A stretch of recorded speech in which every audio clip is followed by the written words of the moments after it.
Сәлем достар, бүгін сіздермен осындай ерекше медовик жасаймыз. Оның ерекшелігінің себебі коржына талқан қосылады, ал креміне сөк қосылады. Ең алдымен біз креміне кірісеміз, сөкті алып, ыстық суға 2-3 қайтара жуып аламыз. Сосын асты қалың кастрюльге қаймақты саламыз. Қаймақ 20%-дан төмен болмау керек. Жұмыртқа, шекер және кукурузный крахмал салып, осы массамыздың барлығын жақсылап араластырып аламыз да, үстіне сөкті салып, оны отқа қоямыз.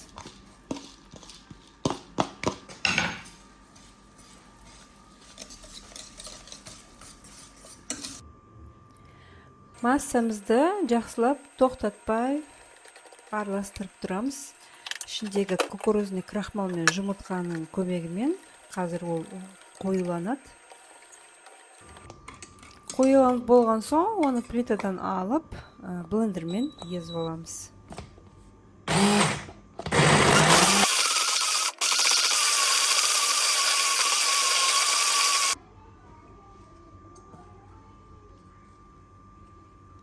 Сөйтіп, оны басқа ыдысқа салып, бетін пищевой пленкамен жауып, толығымен суығанша тоңазытқышқа жібереміз.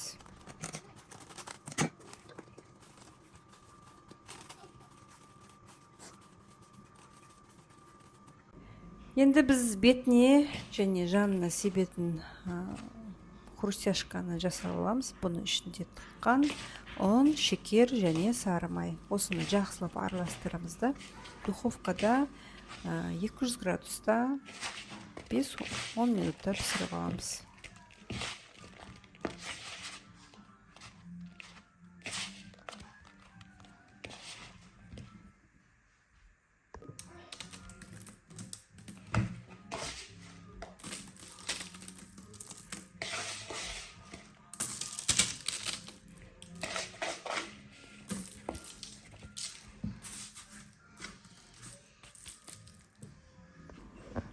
Міне біздің хрустяшкамыз дайын болды. Енді оны суығанша бір шетке алып қоямыз. Енді коржына кірсеміз, коржына бізге бұндан мед, сары май, шекер. Осыны жақсылап ерітіп аламыз. Еріп болған соң үстіне соданы саламыз.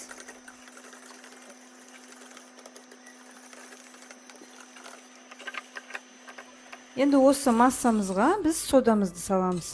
Соданың көмегімен бұл масса көпіршейді.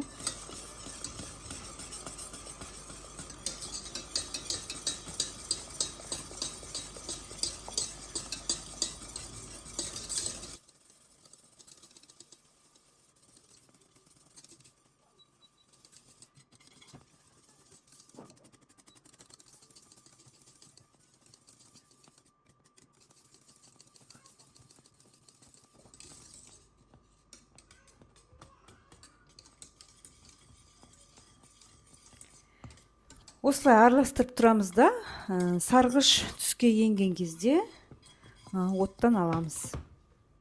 Оттан алып, басқа ыдысқа тезірек құйып аламыз. Өйткені кастрюльдің қызуымен цветіміз өзгеріп кетуі мүмкін.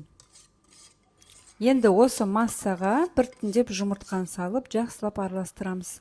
Видеода ол көрсетілмей қалыпты. Жұмыртқа салған соң цветі осылай болып өзгереді. Енді үстіне талқан саламыз, араластырамыз.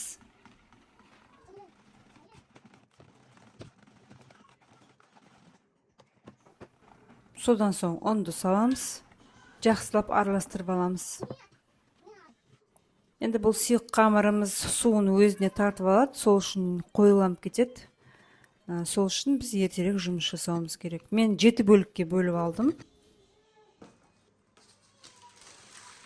Пергаментный бумагамызды алдын ала дайындап қоямыз. 7-ге кесіп, осындай форманың көмегімен углубление жасап аламыз. Видеода көрсетілгендей.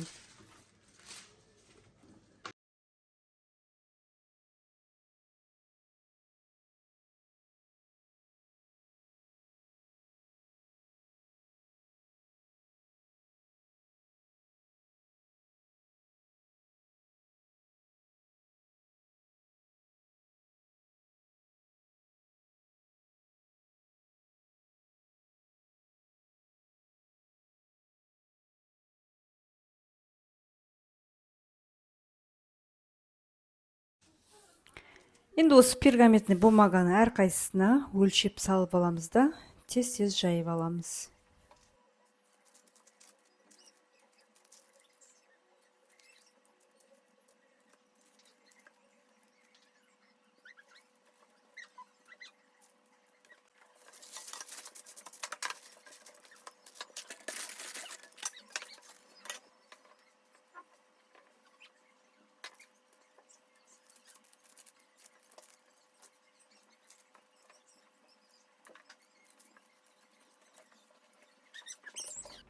Міне біздің корждарымыз пісіп дайын болды.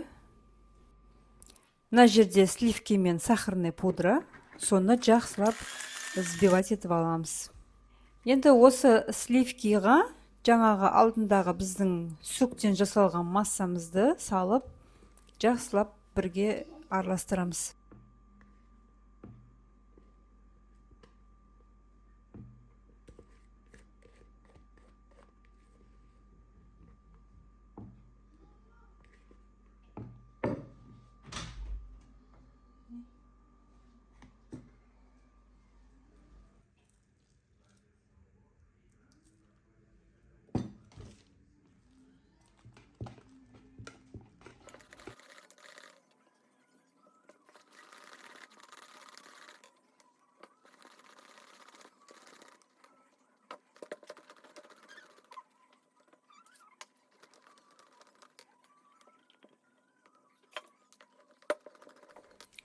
Және үстіне сгущенканы құямыз.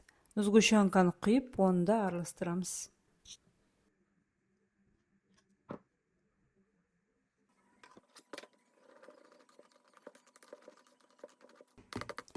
Сонымен біздің сөктен жасалған креміміз дайын болды.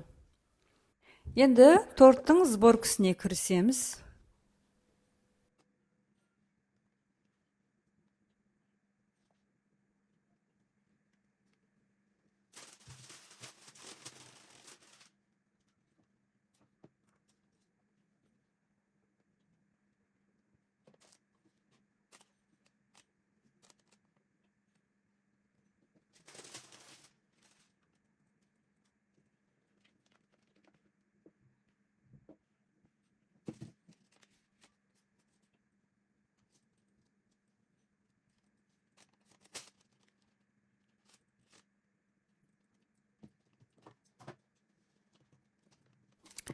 Алдында жасаған хрустяшкамызды осылай бетіне себеміз. Сонымен пищевой пленкамен бетін жауып 8 сағатқа немесе 1 түнге тоңазытқышқа жібереміз.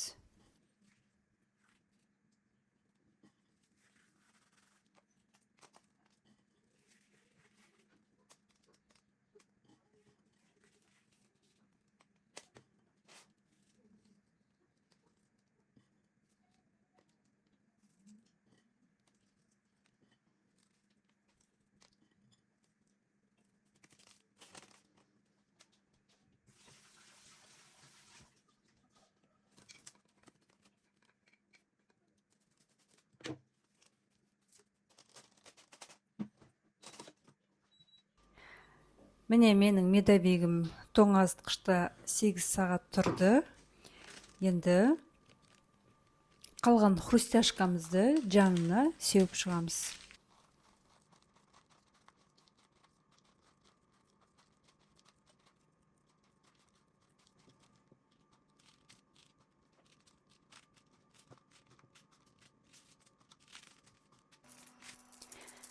Міне біздің ерекше талқанмен сөктен жасалған медовик тортымыз дайын болды.